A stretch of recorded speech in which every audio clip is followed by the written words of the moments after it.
गृहदा। सत्यप्रकाश के जन्मोत्सव में लाला देव प्रकाश ने बहुत रुपए खर्च किए थे।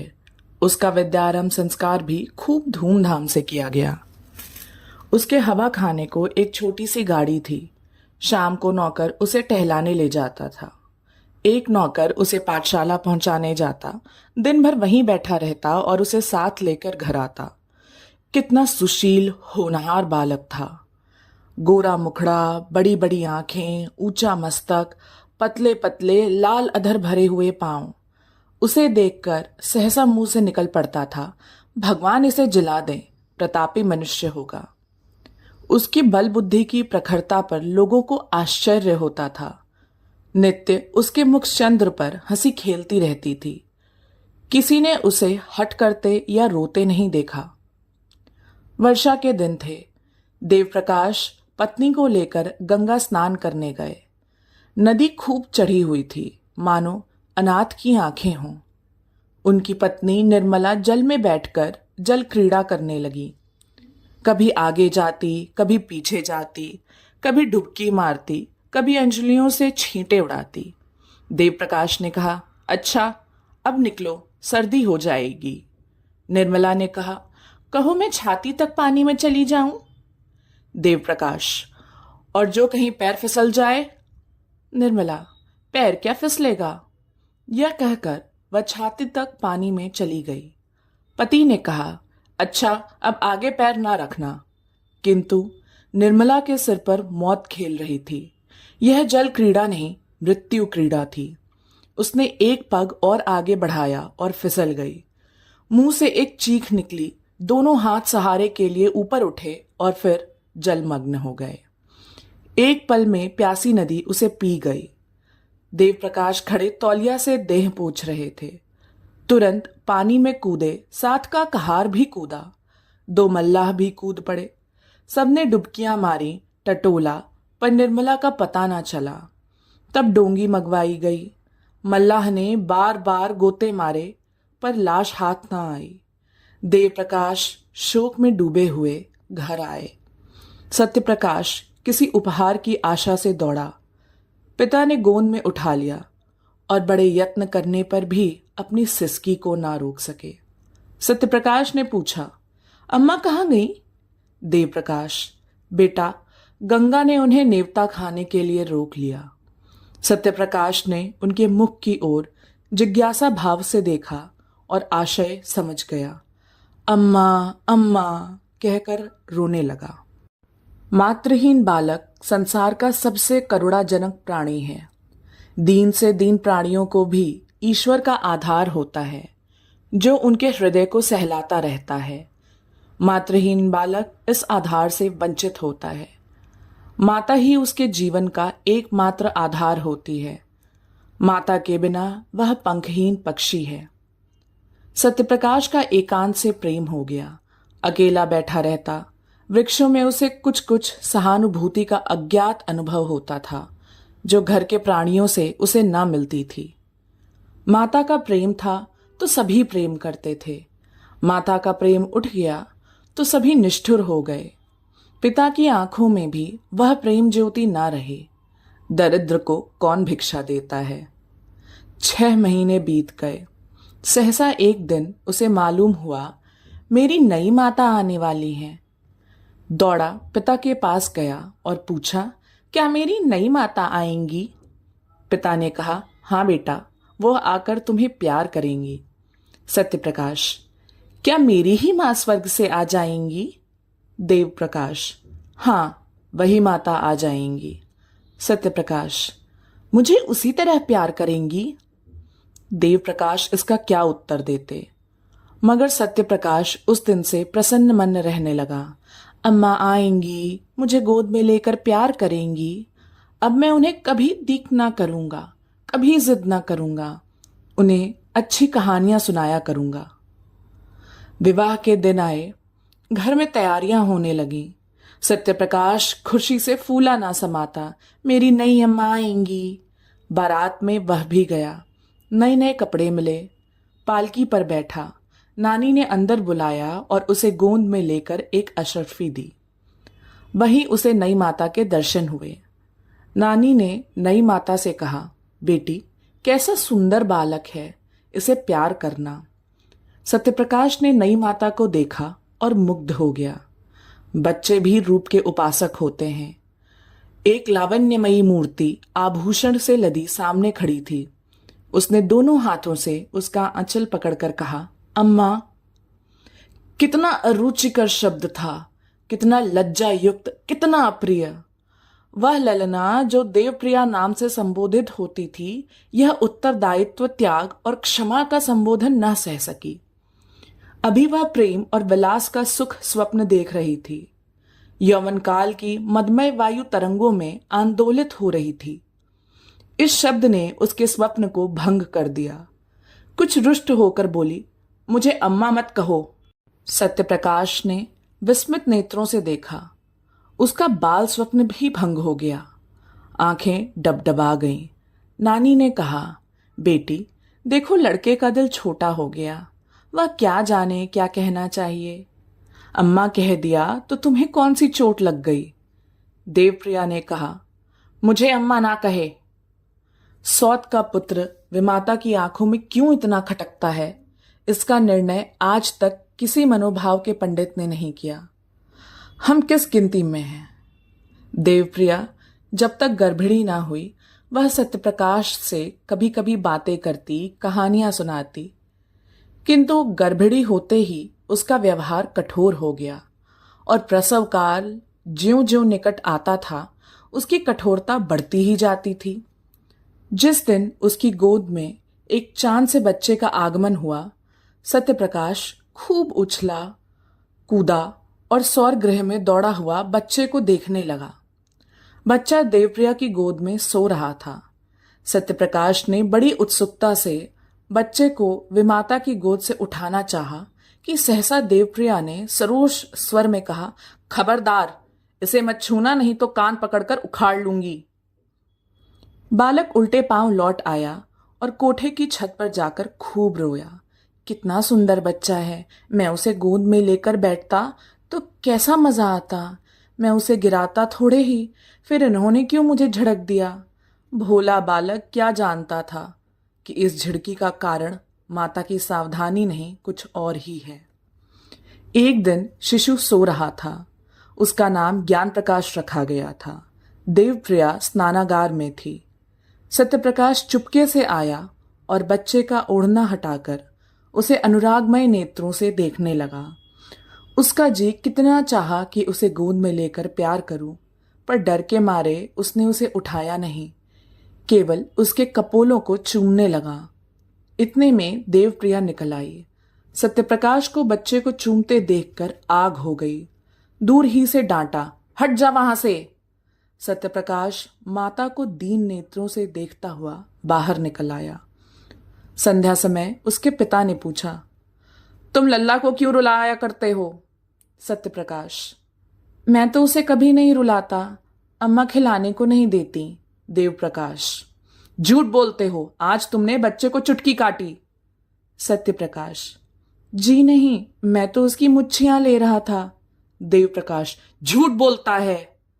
सत्यप्रकाश, मैं झूठ नहीं बोलता। देवप्रकाश को क्रोध आ गया। लड़के को 2-3 तमाचे लगाए। पहली बार यह ताड़ना मिली और निरपराध इसने उसके जीवन की काया पलट कर दी। उस दिन से सत्यप्रकाश के स्वभाव में एक विचित्र परिवर्तन दिखाई देने लगा। वह घर में बहुत कम आता। पिता आते तो उनसे मुंह छिपाता फिरता। कोई खाना खाने को बुलाता, आता तो चोरों की भांति दुबका हुआ जाकर खाना खा लेता, ना कुछ मांगता ना कुछ बोलता। पहले अत्यंत कुशाग्र बुद्धि था। उसकी सफाई, सलीके और फुर्ती पर लोग मुग्ध हो जाते थे। अब वह पढ़ने से जी चुराता, मैले कुचैले कपड़े पहने रहता।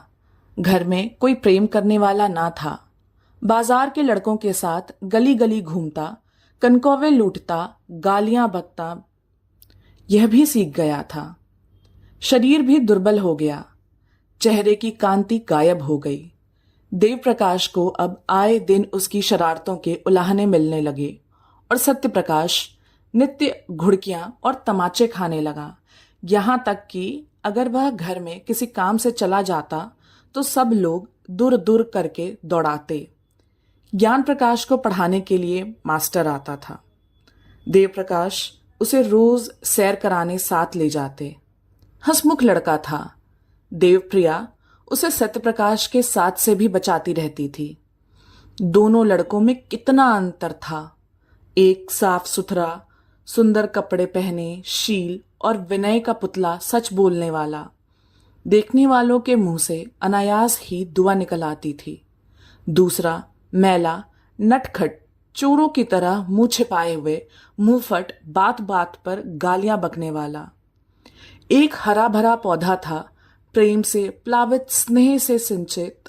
दूसरा सूखा हुआ, टेढ़ा, पल्लवहीन नववृक्ष था, जिसकी जड़ों को एक मुद्दत से पानी नहीं नसीब हुआ। एक को देखकर पिता की छाती ठंडी होती थी, दूसरी को देखकर देह में आग लग जाती थी। आश्चर्य यह था कि सत्यप्रकाश को अपने छोटे भाई से लेश मात्र भी ईर्ष्या न थी। अगर उसके हृदय में कोई कोमल भाव शेष रह गया था तो वह अपने भाई के प्रति स्नेह था। उस मरुभूमि में यही एक हरियाली थी। ईर्ष्या साम्य भाव की द्योतक है। सत्यप्रकाश अपने भाई को अपने से कहीं ऊंचा, कहीं भाग्यशाली समझता था। उसमें ईर्ष्या का भाव ही लोप हो गया था। घृणा से घृणा उत्पन्न होती है, प्रेम से प्रेम। ज्ञान भी बड़े भाई को चाहता था। कभी कभी उसका पक्ष लेकर अपनी माँ से वाद विवाद कर कहता, भैया की अचकन फट गई है, आप नई अचकन क्यों नहीं बनवा देती? माँ उत्तर देती, उसके लिए वही अचकन अच्छी है। अभी क्या, कभी तो वह नंगा फिरेगा। ज्ञान प्रकाश बहुत चाहता था कि अपने जेब खर्च से बचा हुआ कुछ अपने भाई को देकर। सत्यप्रकाश कभी इसे स्वीकार न करता था। वास्तव में जितनी देर वह छोटे भाई के साथ रहता, उतनी देर उसे एक शांतिमय आनंद का अनुभव होता। थोड़ी देर के लिए वह सद्भावों के साम्राज्य में विचरने लगता। उसके मुख से कोई भद्दी और अप्रिय बात ना निकलती। एक क्षण के लिए उसकी सोई हुई आत्मा जाग उठती। एक बार कई दिन तक सत्यप्रकाश मदरसे ना गया। पिता ने पूछा, तुम आजकल पढ़ने क्यों नहीं जाते? क्या सोच रखा है कि मैंने तुम्हारी जिंदगी भर का ठेका ले रखा है? सत्यप्रकाश, मेरे ऊपर जुर्माने हैं और फीस के कई रुपए भी हो गए हैं। जाता हूं तो दर्जे से निकाल दिया जाता हूं। देवप्रकाश, फीस क्यों बाकी है? तुम तो महीने महीने ले लिया करते हो ना। सत्यप्रकाश, आए दिन चंदे लगा करते हैं, फीस के रुपए चंदे में दे दिए। देवप्रकाश, और जुर्माना क्यों हुआ? सत्यप्रकाश, फीस ना देने के कारण। देवप्रकाश, तुमने चंदा क्यों दिया? सत्यप्रकाश, ज्ञानू ने चंदा दिया तो मैंने भी दिया। सत्यप्रकाश, तुम ज्ञानू से जलते हो। मैं ज्ञानू से क्यों जलने लगा? यहां हम और वह दो हैं, बाहर हम और वह एक समझे जाते हैं। मैं यह नहीं कहना चाहता कि मेरे कुछ नहीं है। देवप्रकाश, क्यों, यह कहते शर्म आती है? सत्यप्रकाश, जी हां, आपकी बदनामी होगी। देवप्रकाश, अच्छा, तो आप मेरी मान रक्षा करते हैं। यह क्यों नहीं कहते कि पढ़ना अब मुझे मंजूर नहीं है? मेरे पास इतना रुपया नहीं कि तुम्हें एक एक क्लास में 3-3 साल पढ़ाऊं और ऊपर से तुम्हारे खर्च के लिए भी प्रति मास कुछ दूं। ज्ञान बाबू तुमसे कितना छोटा है, लेकिन तुमसे एक ही दर्जा नीचे है। तुम इस साल जरूर ही फेल होगे और वह जरूर ही पास होकर अगले साल तुम्हारे साथ हो जाएगा। तब तो तुम्हारे मुंह में कालिख लगेगी। सत्यप्रकाश, विद्या मेरे भाग्य ही में नहीं है। देवप्रकाश, तुम्हारे भाग्य में क्या है? सत्यप्रकाश, भीख मांगना। देवप्रकाश, तो फिर भीख मांगो, मेरे घर से निकल जाओ। देवप्रिया भी आ गई, बोली, शर्माता तो नहीं और बातों का जवाब देता है। सत्यप्रकाश, जिनके भाग्य में भीख मांगना होता है वही बचपन में अनाथ हो जाते हैं। देवप्रिया, ये जली कटी बातें अब मुझसे ना सही जाएंगी। मैं खून का घूंट पी पी कर जी रही हूं। देवप्रकाश, भैया है, कल से इसका नाम कटवा दूंगा। भीख मांगनी है तो भीख ही मांगो। दूसरे दिन सत्यप्रकाश ने घर से निकलने की तैयारी कर दी। उसकी उम्र अब 16 साल की हो गई थी। इतनी बातें सुनने के बाद अब उसे उस घर में रहना असह्य हो गया था। जब हाथ पांव ना थे, किशोरावस्था की असमर्थता थी, तब वह अवहेलना, निरादर, निष्ठुरता, बत्सरना सब कुछ सहकर घर में रहता था। अब हाथ पांव हो गए थे, उस बंधन में क्यों रहता? आत्माभिमान आशा की भांति बहुत चिरंजीवी होता है। गर्मी के दिन थे, दोपहर का समय। घर में सब प्राणी सो रहे थे। सत्यप्रकाश ने अपनी धोती बगल में दबाई, छोटा सा बैग हाथ में लिया और चाहता था कि चुपके से बैठक से निकल जाए कि ज्ञानू आ गया और उसे कहीं जाने को तैयार देखकर बोला, कहाँ जाते हो भैया? सत्यप्रकाश, जाता हूं, कहीं नौकरी करूंगा। ज्ञान प्रकाश, मैं जाकर अम्मा से कह देता हूं। सत्यप्रकाश, तो फिर मैं तुमसे छिप कर चला जाऊंगा। ज्ञान प्रकाश, क्यों चले जाओगे? तुम्हें मेरी जरा भी मोहब्बत नहीं? सत्यप्रकाश ने भाई को गले लगाकर कहा, तुम्हें छोड़कर जाने को जी तो नहीं चाहता, लेकिन जहां कोई पूछने वाला नहीं है वहां पड़े रहना बेहाई है। कहीं 10-5 की नौकरी कर लूंगा और पेट पालता रहूंगा, और किस लायक हूं। ज्ञान प्रकाश, तुम्हें अम्मा इतना क्यों चढ़ाती है? मुझे तुमसे मिलने को मना किया करती हैं। सत्यप्रकाश, मेरे नसीब खोटे हैं और क्या। ज्ञान प्रकाश, तुम लिखने पढ़ने में जी नहीं लगाते। सत्यप्रकाश, लगता ही नहीं। कैसे लगाऊं? जब कोई परवाह नहीं करता तो मैं भी सोचता हूं यही ना होगा, ठोकर खाऊंगा बला से। ज्ञान प्रकाश, मुझे भूल तो ना जाओगे? मैं तुम्हारे पास खत लिखा करूंगा, मुझे भी एक बार अपने यहां बुलाना। सत्यप्रकाश, तुम्हारे स्कूल के पते से चिट्ठी लिखूंगा। ज्ञान प्रकाश रोते रोते, मुझे ना जाने क्यों तुम्हारी बड़ी मोहब्बत लगती है। सत्यप्रकाश, मैं तुम्हें सदैव याद रखूंगा। यह कहकर उसने फिर भाई को गले लगाया और घर से निकल पड़ा। पास एक कौड़ी भी न थी और वह कलकत्ते जा रहा था। सत्यप्रकाश कलकत्ते क्यों कर पहुंचा, इसका वृतांत लिखना व्यर्थ है। युवकों में दुस्साहस की मात्रा अधिक होती है। वे हवा में किले बना सकते हैं, धरती पर नाव चला सकते हैं। कठिनाइयों की उन्हें कुछ परवाह नहीं होती। अपने ऊपर असीम विश्वास होता है। कलकत्ते पहुंचना ऐसा कष्ट साध्य ना था। सत्यप्रकाश चतुर युवक था। पहले ही उसने निश्चय कर लिया था कि कलकत्ते में क्या करूंगा, कहाँ रहूंगा। उसके बैग में लिखने की सामग्री मौजूद थी। बड़े शहर में जीविका का प्रश्न कठिन भी है और सरल भी है। सरल है उनके लिए जो हाथ से काम कर सकते हैं, कठिन है उनके लिए जो कलम से काम करते हैं। सत्यप्रकाश मजदूरी करना नीच काम समझता था। उसने एक धर्मशाला में असबाब रखा। बाद में शहर के मुख्य स्थानों का निरीक्षण करके एक डाकघर के सामने लिखने का सामान लेकर बैठ गया और अपढ़ मजदूरों की चिट्ठियां, मनी ऑर्डर आदि लिखने का व्यवसाय करने लगा। पहले कई दिन तो उसको इतने पैसे भी न मिले कि भरपेट भोजन करता, लेकिन धीरे धीरे आमदनी बढ़ने लगी। वह मजदूरों से इतने विनय के साथ बातें करता और उनके समाचार इतने विस्तार से लिखता कि बस वे पत्र को सुनकर बहुत प्रसन्न होते। अशिक्षित लोग एक ही बात को 2-2, 3-3 बार लिखाते हैं। उनकी दशा ठीक रोगियों की सी होती है जो वैद्य से अपनी व्यथा और वेदना का वृतांत कहते नहीं थकते। सत्यप्रकाश सूत्र को व्याख्या का रूप देकर मजदूरों को मुग्ध कर देता था। एक संतुष्ट होकर जाता तो अपने कई अन्य भाइयों को खोज लाता। एक ही महीने में उसे 1 रुपए रोज मिलने लगे। उसने धर्मशाला से निकलकर शहर के बाहर 5 रुपए महीने पर एक छोटी सी कोठरी ले ली। 1 जून खाता, बर्तन अपने हाथों से धोता, जमीन पर सोता। उसे अपने निर्वासन पर जरा भी खेद और दुख ना था। घर के लोगों की कमी कभी ना खलती। वह अपनी दशा पर संतुष्ट था। केवल ज्ञान प्रकाश की प्रेम युक्त बातें ना भूलती। अंधकार में यही एक प्रकाश था। विदाई का अंतिम दृश्य आंखों के सामने फिरा करता। जीविका से निश्चिंत होकर उसने ज्ञान प्रकाश को एक पत्र लिखा।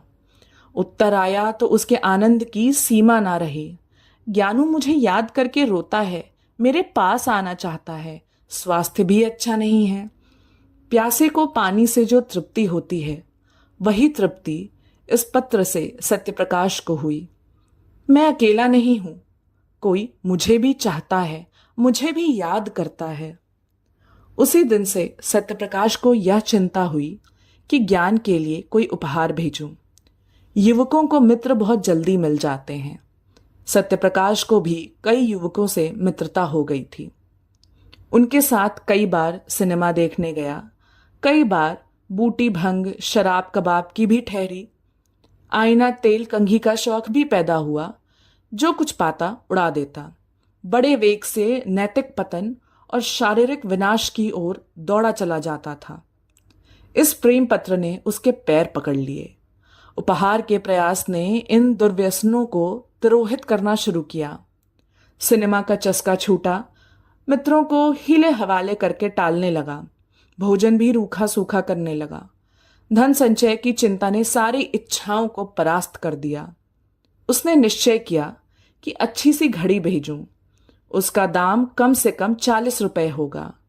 अगर 3 महीने तक 1 कौड़ी का भी अपव्यय ना करूं तो घड़ी मिल सकती है। ज्ञानू घड़ी देखकर कैसा खुश होगा। अम्मा और बाबूजी भी देखेंगे। उन्हें मालूम हो जाएगा कि मैं भूखों नहीं मर रहा हूं।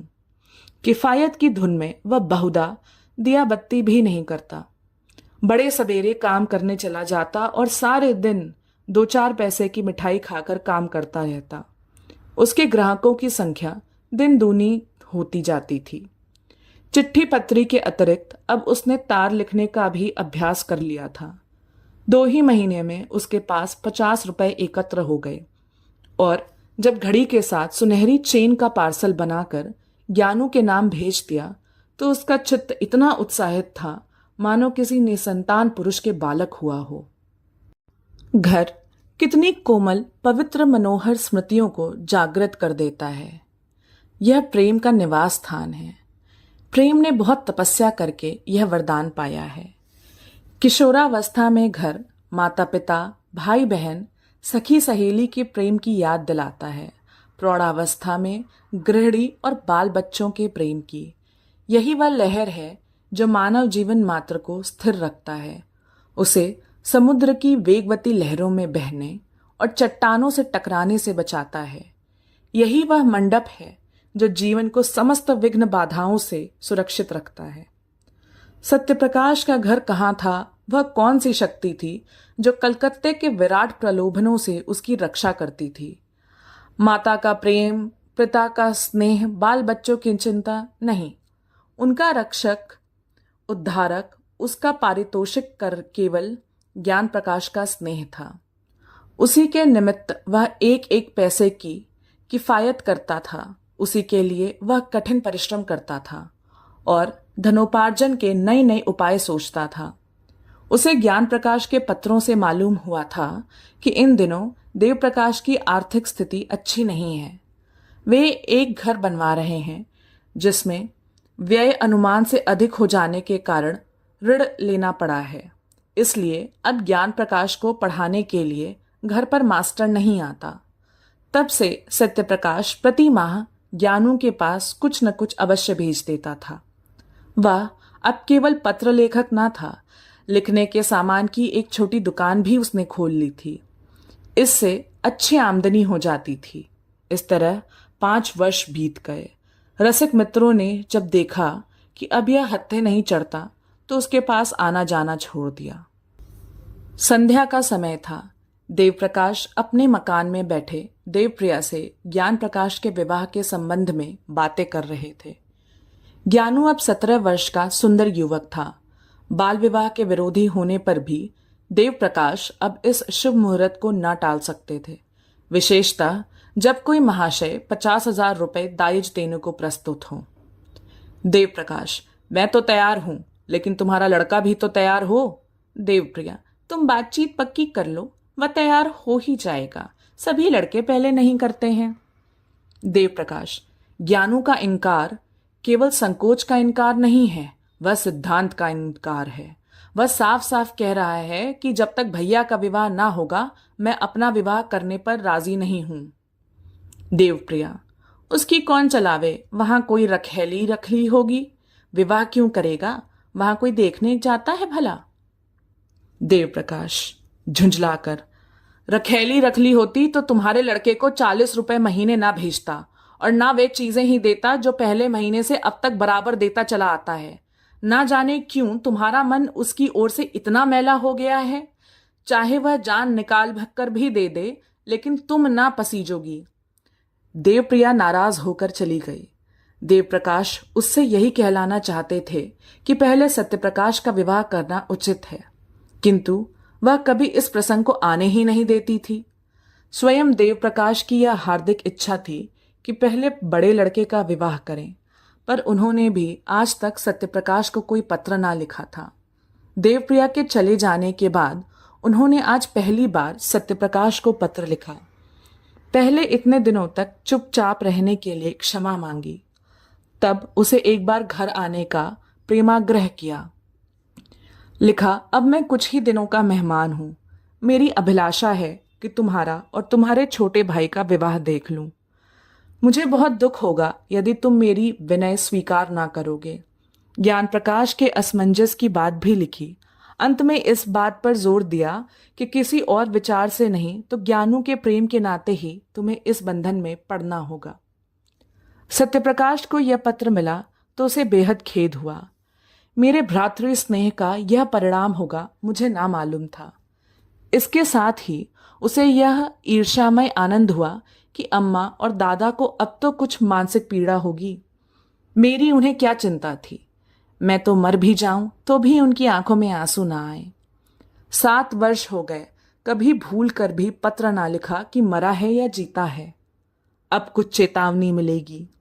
ज्ञान प्रकाश अंत में विवाह करने पर राजी तो हो जाएगा, लेकिन सहज में नहीं। कुछ ना हो तो मुझे तो एक बार अपने इनकार के कारण लिखने का अवसर मिला। ज्ञानू को मुझसे प्रेम है, लेकिन उसके कारण मैं पारिवारिक अन्याय का दोषी ना बनूंगा। हमारा पारिवारिक जीवन संपूर्णतः अन्यायमय है। यह कुमति और वैमनस्य, क्रूरता और नृशंसता का बीजारोपण करता है। इसे माया में फंसकर मनुष्य अपनी संतान का शत्रु हो जाता है। ना मैं आंखों देखकर यह मक्खी ना निगलूंगा। मैं ज्ञानों को समझाऊंगा अवश्य। मेरे पास जो कुछ जमा है वह सब उसके विवाह के निमित्त अर्पण भी कर दूंगा। बस इससे ज्यादा मैं और कुछ नहीं कर सकता। अगर ज्ञानू भी अविवाहित रहे तो संसार कौन सा सूना हो जाएगा।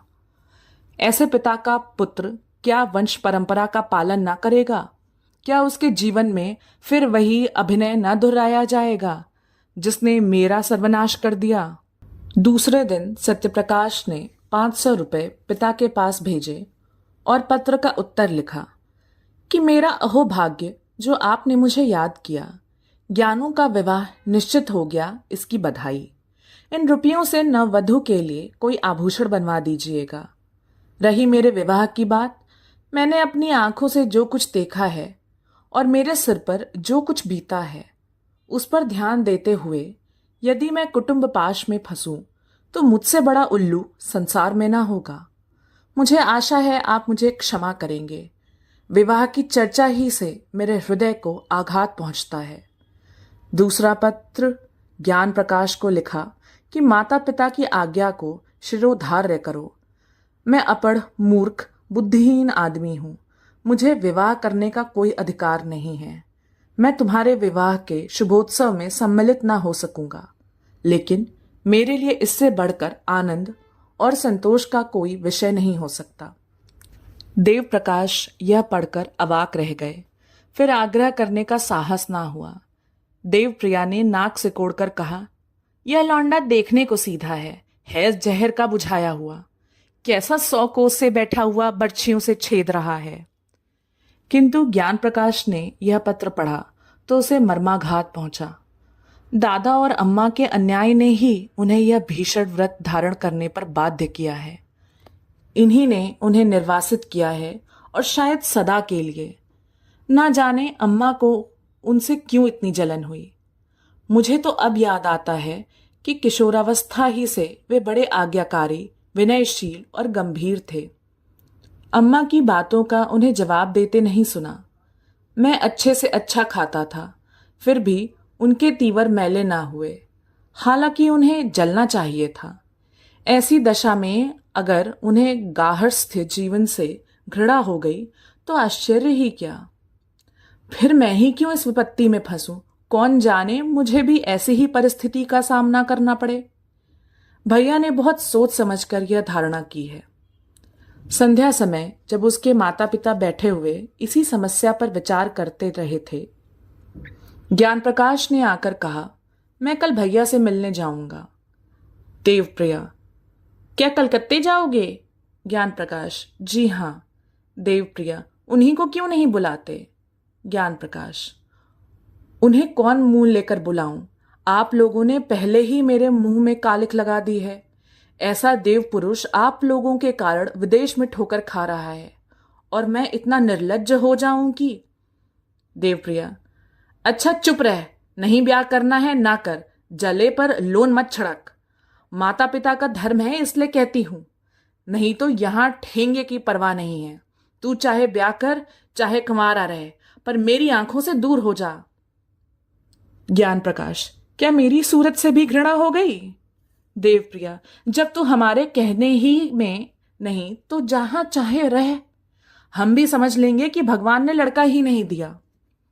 देव प्रकाश, क्यों व्यर्थ में ऐसे कटुवचन बोलती हो? ज्ञान प्रकाश, अगर आप लोगों की यही इच्छा है तो यही होगा। देव प्रकाश ने देखा कि बात का बतंगड़ हुआ चाहता है। ज्ञान प्रकाश को इशारे से टाल दिया और पत्नी के क्रोध को शांत करने की चेष्टा करने लगे। मगर देवप्रिया फूट फूट कर रो रही थी और बार बार कहती थी, मैं इसकी सूरत नहीं देखूंगी। अंत में देव प्रकाश ने चिढ़कर कहा, तो तुम्ही ने तो कटुवचन कहकर उसे उत्तेजित कर दिया। देवप्रिया, यह सब विष उसी चांडाल ने बोया है जो यहां से 7 समुद्र पार बैठा मुझे मिट्टी में मिलाने का उपाय कर रहा है। मेरे बेटे को मुझसे छीनने के लिए उसने यह प्रेम का स्वांग भरा है। मैं उसकी नस नस पहचानती हूं। उसका यह मंत्र मेरी जान लेकर छोड़ेगा। नहीं तो मेरा ज्ञानू, जिसने कभी मेरी बात का जवाब नहीं दिया, यूं मुझे ना जलाता। देव प्रकाश, अरे तो क्या वह विवाह ही ना करेगा? अभी गुस्से में अनाप शनाप बक गया है। जरा शांत हो जाएगा तो मैं समझाकर राजी कर दूंगा। देवप्रिया, मेरे हाथ से निकल गया। देवप्रिया की आशंका सत्य निकली। देवप्रकाश ने बेटे को बहुत समझाया। कहा, तुम्हारी माता इस शोक से मर जाएगी, किंतु कुछ असर ना हुआ। उसने एक बार नहीं करके हां ना की। निदान पिता भी निराश होकर बैठे रहे। 3 साल तक प्रति वर्ष विवाह के दिनों में यह प्रश्न उठता रहा, पर ज्ञान प्रकाश अपनी प्रतिज्ञा पर अटल रहा। माता का रोना धोना निष्फल हुआ। हाँ, उसने माता की एक बात मान ली, वह भाई से मिलने कलकत्ता ना गया। 3 साल में घर में बड़ा परिवर्तन हो गया। देवप्रिया की 3 कन्याओं का विवाह हो गया। अब घर में उसके सिवा कोई स्त्री न थी। सूना घर उसे फाड़े खाता था। जब वह नैराश्य और क्रोध से पागल हो जाती तो सत्यप्रकाश को खूब जी भर कोसती, मगर दोनों भाइयों में प्रेम पत्र व्यवहार बराबर होता रहता था। देव प्रकाश के स्वभाव में एक विचित्र उदासीनता प्रकट होने लगी। उन्होंने पेंशन ले ली थी और प्रायः धर्म ग्रंथों का अध्ययन किया करते थे। ज्ञान प्रकाश ने भी आचार्य की उपाधि प्राप्त कर ली थी और एक विद्यालय में अध्यापक हो गए थे। देवप्रिया अब संसार में अकेली थी। देवप्रिया अपने पुत्र को गृहस्थी की ओर खींचने के लिए नित्य तोड़ने टोटके किया करती। बिरादरी में कौन सी कन्या सुंदर है, गुणवती है, सुशिक्षिता है, उसका बखान किया करती। पर ज्ञान प्रकाश को इन बातों के सुनने की भी फुर्सत न थी। मोहल्ले के और घरों में नित्य ही विवाह होते रहते थे। बहुएं आती थीं, उनकी गोद में बच्चे खेलने लगते थे, घर गुलजार हो जाता था। कहीं विदाई होती थी, कहीं बधाइयां आती थीं, कहीं गाना बजाना होता था, कहीं बाजे बजते थे। यह चहल पहल देखकर देवप्रिया का चित्त चंचल हो जाता।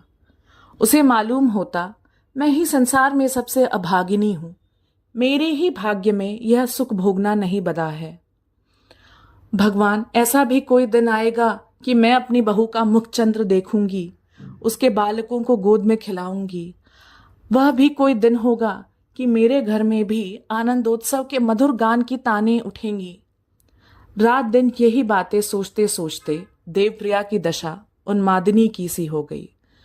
आप ही आप सत्यप्रकाश को कोसने लगती। वही मेरे प्राणों का घातक है। तल्लीनता उन्माद का प्रधान गुण है। तल्लीनता अत्यंत रचनाशील होता है। वह आकाश में देवताओं के विमान उड़ाने लगती है। अगर भोजन में नमक तेज हो गया तो यह शत्रु ने कोई रोड़ा रख दिया होगा। देवप्रिया को अब कभी कभी धोखा हो जाता कि सत्यप्रकाश घर में आया है, वह मुझे मारना चाहता है, ज्ञान प्रकाश को विष खिलाए देता है। एक दिन उसने सत्यप्रकाश के नाम एक पत्र लिखा और उसे जितना कोसते बना उतना कोसा। तू मेरे प्राणों का वैरी है, मेरे कुल का घातक है, हत्यारा है। वह कौन दिन आएगा कि तेरी मिट्टी उठेगी। तूने मेरे लड़के पर वशीकरण मंत्र चला दिया है। दूसरे दिन फिर ऐसा ही एक पत्र लिखा, यहां तक कि यह उसका नित्य का कर्म हो गया। जब तक एक चिट्ठी में सत्यप्रकाश को गालियां ना दे लेती उसे चैन ही ना आता था। इन पत्रों को वह कहारन के हाथ डाक कर भिजवा दिया करती थी। ज्ञान प्रकाश का अध्यापक होना सत्यप्रकाश के लिए घातक हो गया। परदेश में उसे यही संतोष था कि मैं संसार में निराधार नहीं हूं। अब यह अवलंब भी जाता रहा। ज्ञान प्रकाश ने जोर देकर लिखा, अब आप मेरे हेतु कोई कष्ट ना उठाएं। मुझे अपनी गुजर करने के लिए काफी से ज्यादा मिलने लगा है। यद्यपि सत्यप्रकाश की दुकान खूब चलती थी, लेकिन कलकत्ते जैसे शहर में एक छोटे से दुकानदार का जीवन बहुत सुखी नहीं होता। 660-70 रुपए की मासिक आमदनी होती ही क्या है। अब तक तो जो कुछ बचाता था वह वास्तव में बचत ना थी बल्कि त्याग था।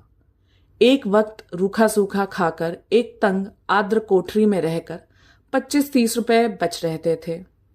अब दोनों वक्त भोजन करने लगा, कपड़े भी जरा साफ पहनने लगा। मगर थोड़े ही दिनों में उसके खर्च में औषधियों की एक मद बढ़ गई और फिर वही पहले की सी दशा हो गई। बरसों तक शुद्ध वायु, प्रकाश और पुष्टिकर भोजन से वंचित रहकर अच्छे से अच्छा स्वास्थ्य भी नष्ट हो सकता है। सत्यप्रकाश को भी अरुचि, मंदाग्नि आदि रोगों ने आ घेरा। कभी कभी ज्वर भी आ जाता। युवावस्था में आत्मविश्वास होता है, किसी अवलंब की परवाह नहीं होती। वयोवृद्धि दूसरों का मुंह ताकती है, आश्रय ढूंढती है। सत्यप्रकाश पहले सोता तो एक ही करवट में सवेरा हो जाता। कभी बाजार से पूरियां लेकर खा लेता, कभी मिठाइयों पर टाल देता। अब रात को अच्छी तरह नींद ना आती, बाजारी भोजन से घृणा होती। रात को घर आता तो थककर चूर चूर हो जाता था। उस वक्त चूल्हा जलाना, भोजन पकाना बहुत अखरता। कभी कभी वह अपने अकेलेपन पर रोता। रात को जब किसी तरह नींद ना आती तो उसका मन किसी से बातें करने को ललायित होने लगता। पर वहां निशांधकार के सिवा और कौन था। दीवालों के कान चाहे हों, मुंह नहीं होता। इधर ज्ञान प्रकाश के पत्र भी अब कम आते थे और वे भी रूखे। उनमें अब हृदय के सरल उद्वारों का लेश भी न था। सत्यप्रकाश अब भी वैसे ही भावमय पत्र लिखता था। पर एक अध्यापक के लिए भावुकता कब शोभा देती है। शनैः शनैः सत्यप्रकाश को भ्रम होने लगा कि ज्ञान प्रकाश भी मुझसे निष्ठुरता करने लगा। नहीं तो क्या मेरे पास 2-4 दिन के लिए आना असंभव था। मेरे लिए तो घर का द्वार बंद है, पर उसे कौन सी बाधा है। उस गरीब को क्या मालूम कि यहाँ ज्ञान प्रकाश ने माता से कलकत्ते न जाने की कसम खा ली है। इस भ्रम ने उसे और भी हताश कर दिया। शहरों में मनुष्य बहुत होते हैं, पर मनुष्यता बिरले ही में होती है। सत्यप्रकाश उस बहुसंख्यक स्थान में भी अकेला था। उसके मन में अब एक नई आकांक्षा अंकुरित हुई। क्यों न घर लौट चलूं, किसी संगिनी के प्रेम में क्यों न शरण लूं। वह सुख और शांति और कहाँ मिल सकती है। मेरे जीवन के निराशांधकार को और कौन ज्योति आलोकित कर सकती है। वह इस आवेश को अपनी संपूर्ण विचार शक्ति से रोकता, जिस भांति किसी बालक को घर में रखी हुई मिठाइयों की याद बार बार खेल से घर खींच लाती है। उसी तरह उसका चित्त भी बार बार उन्हीं मधुर चिंताओं में मग्न हो जाता था। वह सोचता, मुझे विधाता ने सब सुख से वंचित कर दिया है, नहीं तो मेरी दशा ऐसी हीन क्यों होती। मुझे ईश्वर ने बुद्धि ना दी थी। क्या क्या मैं श्रम से जी चुराता था।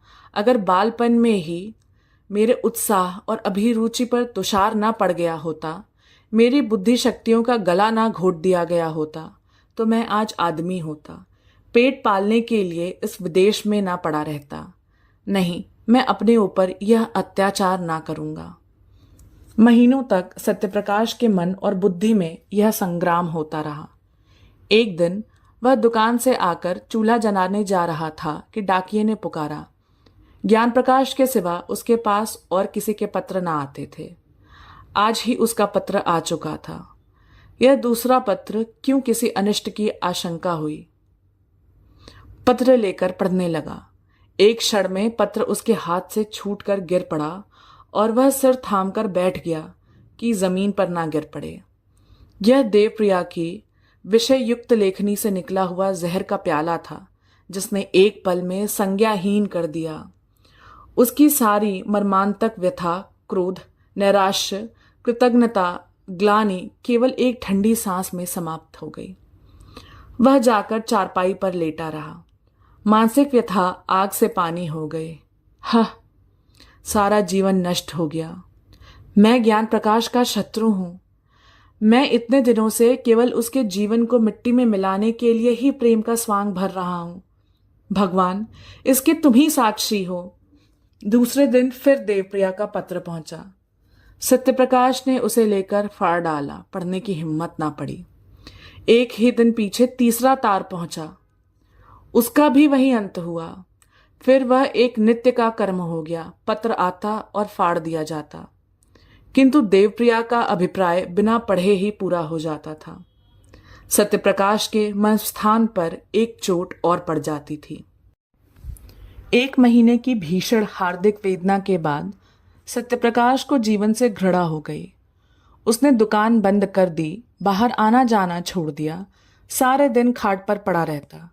वे दिन याद आते जब माता पुचकार कर गोद में बिठा लेती और कहती, बेटा। पिता भी संध्या समय दफ्तर से आकर गोद में उठा लेते और कहते, भैया। माता की सजीव मूर्ति उसके सामने आ खड़ी होती, ठीक वैसी ही जब वह गंगा स्नान करने गई थी। उसकी प्यार भरी बातें कानों में आने लगती। फिर वह दृश्य सामने आ जाता जब उसने नववधू माता को अम्मा कहकर पुकारा था। तब उसके कठोर शब्द याद आ जाते। उसके क्रोध से भरे हुए विकराल नेत्र आंखों के सामने आ जाते। उसे अब अपना सिसक सिसक कर रोना याद आ जाता। फिर स्वर्गगृह का दृश्य सामने आता। उसने कितने प्रेम से बच्चे को गोद में लेना चाहा था। तब माता के वज्र के से शब्द कानों में गूंजने लगते। हाय, उसी वज्र ने मेरा सर्वनाश कर दिया। फिर ऐसी कितनी ही घटनाएं याद आती। अब बिना किसी अपराध के मां डांट पताती।